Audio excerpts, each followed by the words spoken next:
The longer that you stare into his eyes, the more deeply his eyes look into your heart.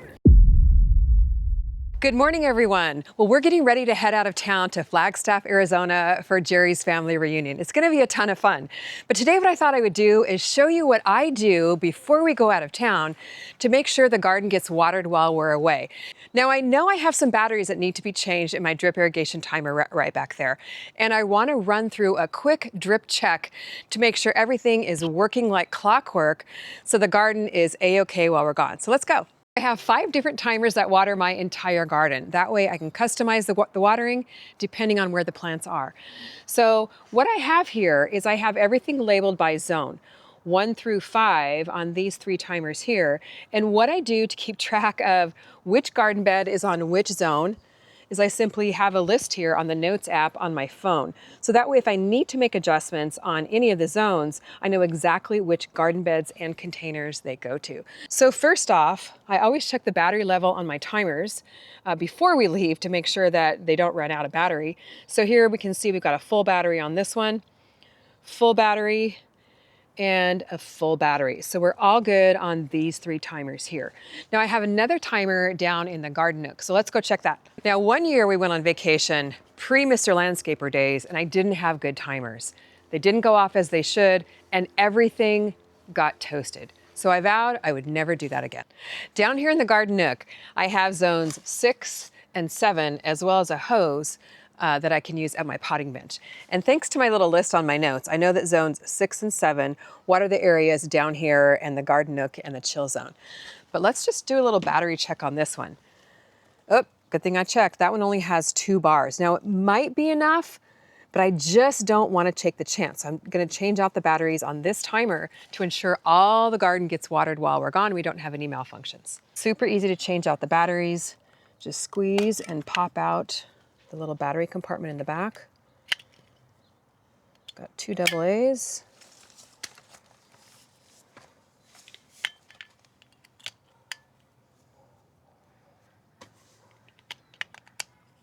Pop them back in. We are good to go, full bar here on the battery. Next thing I do after the battery check is run through a quick manual check of each one of my zones to make sure everything is working as it should. So here I'm going to run manual on my timer on zone 2, which is right down here in the garden nook. Just run it for a couple of minutes. Make sure nothing is coming apart, no leaks, no drips. That way we don't have any in the garden dying while we're gone. So here it goes. It's all clicking on here over in the garden nook, garden beds. And here I can see we already have a little bit of a problem. This micro sprayer got turned the wrong way. So I'm going to turn it towards the garden bed to make sure the garden bed gets watered. And actually, I'm going to go ahead and turn this one off because it's not going to be too hot while we're gone. And that way we don't overwater the garden bed. Now I love the Mr. Landscaper micro sprayers because they have this little on-off switch. And there you go. It's all adjustment made. The drip is coming out properly. So we're good to go on zone 7. Zone 7 is running really well. Now I'm going to test zone 6, which runs the fountain planter and the clover grass. So here we go. Okay, it's all set on manual. Let's go over and take a look. Should be clicking on any minute here, all the micro sprayers. Uh-oh, we got a problem. Oh my gosh. I am so glad I checked this. I switched out the micro sprayer head last week and evidently I didn't put it on tight enough and it just blew right off. So if we were gone and this happened, this would have been a huge problem. So I'm going to go ahead and, yeah, I'm going to go ahead and turn this off. I love these little adjustable knobs. I'm going to go grab a new micro sprayer head and we're going to fix that. New micro sprayer head is here, quick little install. I have this little extension here on my stake assembly. So the watering covers a wider area. It's so easy to install. I'm just going to screw it right on here. Going to get it really tight this time. Do not want it shooting off again while we're gone. On-off valve is back on. I don't know which way it's going to shoot. Oops. I'm going to adjust the direction of the flow here so we don't get wet and the camera doesn't get wet.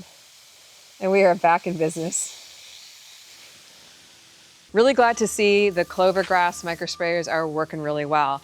And over here in the chill zone, it's looking good too, but I can see I have a little bit of overspray. So I'm actually gonna turn the microsprayers down that are in the chill zone raised bed without getting too terribly wet. In fact, I think I'll go ahead and turn this one off.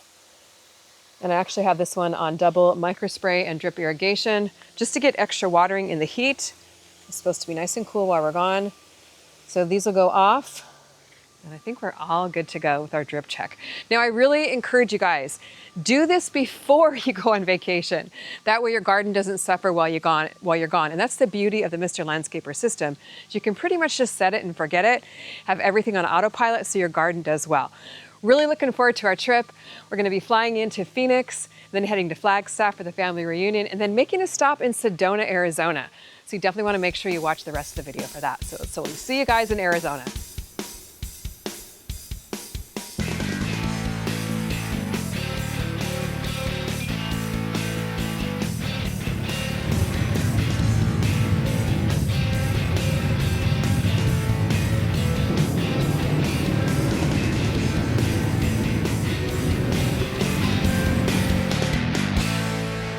We're excited to be taking a little road trip today to Sedona, Arizona. It's kind of a rainy day, but we're enjoying the drive through the forest and looking forward to seeing those red rocks that Sedona is so famous for. Beautiful forest drive here. I absolutely love this type of driving. Wow, that's what I'm talking about. Beautiful. Oh my God.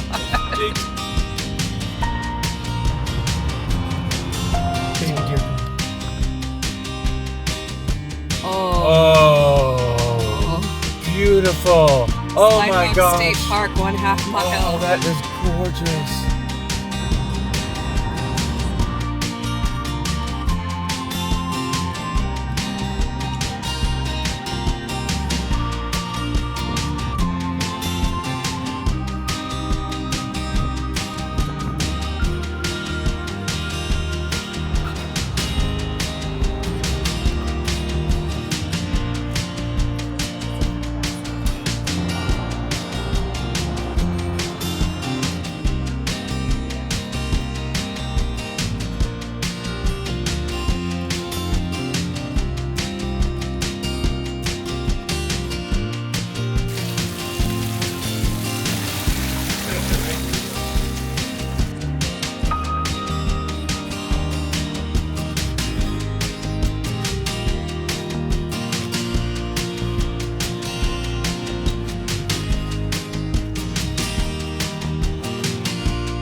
Chapel behind us, and it's amazing. It blends right in. It's amazing. It's serene. It is. It's built right into the rocks. Yep. So I can't wait to see how it looks inside. It's going All to right. be really amazing. Let's take you up. Definitely suggest tennis shoes for this little walk up to the chapel. Parking is free, and look at this walk. It's just amazing. Now, this whole area is known for its red rocks. The road we're on is called the Red Rock Scenic Byway. So it's really cool to see all the beautiful red color, and even the color of the soil is red. So don't wear your white tennis shoes. I've got my red Skechers, so it blends in. We're all good on that front.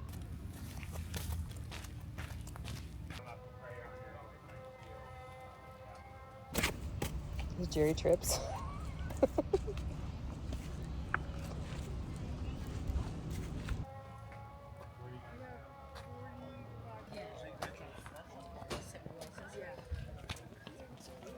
A lot higher elevation up here, and we have to hike uphill to the chapel, so I'm feeling a little bit winded. But the views make it well worth it. That's really amazing flowers. Maybe we should get some in the CaliKim garden. What a view. Look how amazing this is. The chapel is literally built right into the red rocks. What an incredible structure. So far today, this is the closest we've gotten to the red rock formations. Look at the intricacies and the patterns of the rocks. You can really see them from this vantage point.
First, when you stand in the steps, it's kind of, you hear everybody around you and you kind of feel awkward, but the longer that you stare into his eyes, the more deeply his eyes look into your heart. And I'm telling you, you experience it. You have to do this when you come here. Okay, we've got Bell Rock right here. I mean, these rocks are just rising out of the desert.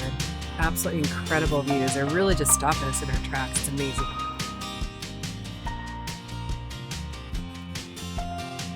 What incredible red rock views. I believe this is Bell Rock right in front of us. We're just taking a short little hike down the trail, and the rocks are literally just rising out of the desert.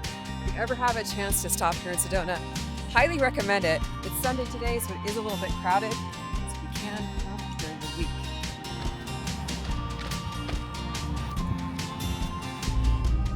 Now this is our favorite thing. It's time to eat lunch.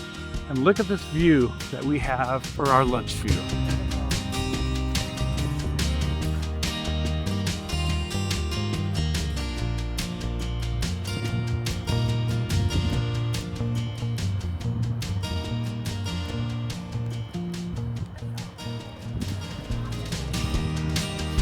This is 1,000-pound North.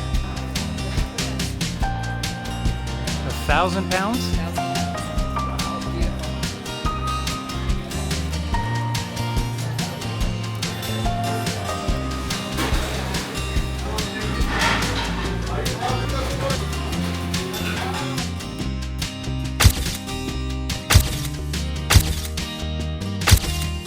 That's a wrap for my family reunion, Phoenix, Flagstaff, Sedona. Thanks for hanging out with us on the journey, and let us know down below what your favorite part of the trip was. Thanks for watching. See you back in the garden.